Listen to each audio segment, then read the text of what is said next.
Bonjour à toutes et à tous, bienvenue au Musée européen de l'aviation de chasse de Montélimar et content que vous soyez là en famille.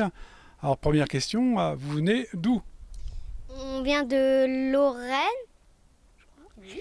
à Boust. On vient du 57 en Moselle, très exactement, à la frontière avec le Luxembourg. Ça c'est bien, ça vous êtes venu chercher le soleil alors.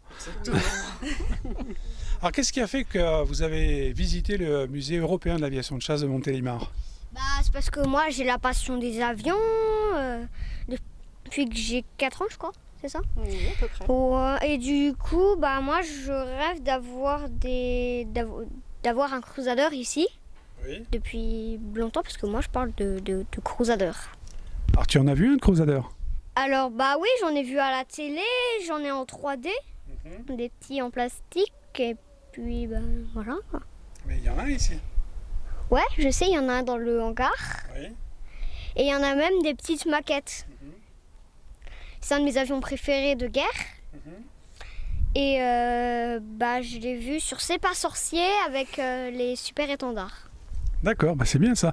Alors si on devait avoir un avion en plus au musée, ce serait lequel qui te plairait? Ça serait le B-17, Super Fortress, le plus gros des États-Unis, si on veut. C'est un très gros, il a beaucoup de canons, Alors, moi, ce que je propose, c'est que tu reviennes dans quelques années et on te prendra comme conférencier ici au musée. Parce que je vois que tu t'y connais quand même très très bien, donc ça c'est très bravo. J'ai dit que je pouvais réserver des surprises. Ah oui? Ah oui. C'est quoi alors? Mais genre, il y a des avions où vous y attendez pas, que je les connais par exemple. Ah bah oui, ça c'est bien ça justement. Bon bah écoute, on va prendre rendez-vous dans quelques années. Et alors vous, qu'est-ce qui vous a marqué dans le musée?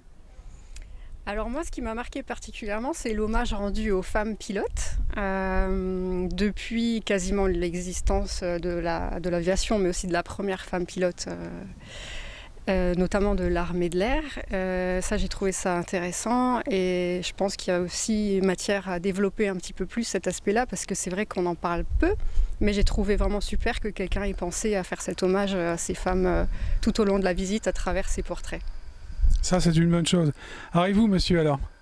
Alors l'étendue de la collection, on a des avions contemporains comme le Mirage 2000, des avions mythiques comme le Mirage 4. Moi, je vais pouvoir passer sous un Mirage 4 et voir où était l'emplacement de la bombe nucléaire, c'est quelque chose qu'on ne fait pas tous les jours. On a des avions un peu plus anciens comme le B2, la Caravelle que mes parents ont pris. On peut rentrer dedans. Et puis pour nous, la star que vous nous avez permis de voir, c'est le Bronco. On l'a vu en vol il y a quelques années à Chambly, c'est aussi ce qui nous avait fait venir ici parce qu'on savait qu'il était basé ici. Donc de vous rencontrer vous et rencontrer les pilotes et de voir le Bronco de tout près, c'était quelque chose de particulièrement intéressant pour nous. Alors pour ceux qui vont nous regarder, effectivement le Bronco c'est l'avion emblématique, c'est le représentant volant du musée. Là actuellement l'avion est en révision et il va reprendre l'air dans les jours qui suivent pour aller dans quelques meetings. Il devrait être en région parisienne, La Ferté-Alais peut-être Melun-Villaroche et il ira à Luxeuil. On le retrouvera ensuite à Gap-Talard dans le sud de la France et effectivement c'est l'avion ambassadeur du musée. Qu'est-ce que tu veux dire encore? L'avion d'où on est, je crois que c'est un Fouga. Oui. Et c'était l'ancien avion d'entraînement de la patrouille de France que maintenant on a conservé dans ce musée européen de l'aviation de Montélimar. Et voilà quoi. C'est bien, je te dis, tu vas nous laisser tes coordonnées et on va te recontacter dans quelques années pour te prendre comme bénévole au musée, écoute, parce que je vois que tu connais très bien ton sujet.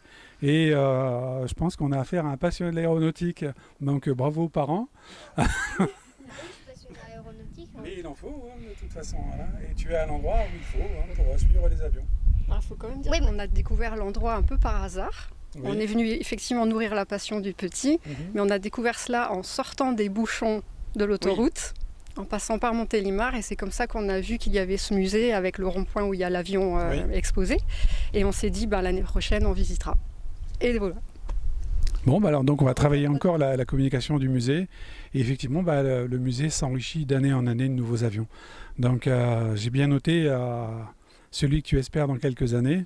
Ça va être dur à trouver, mais on va faire le maximum. Mais le jour où il viendra, on t'appellera. Merci à vous en tout cas et passez une bonne journée et bon séjour dans le sud alors. Merci beaucoup. Merci.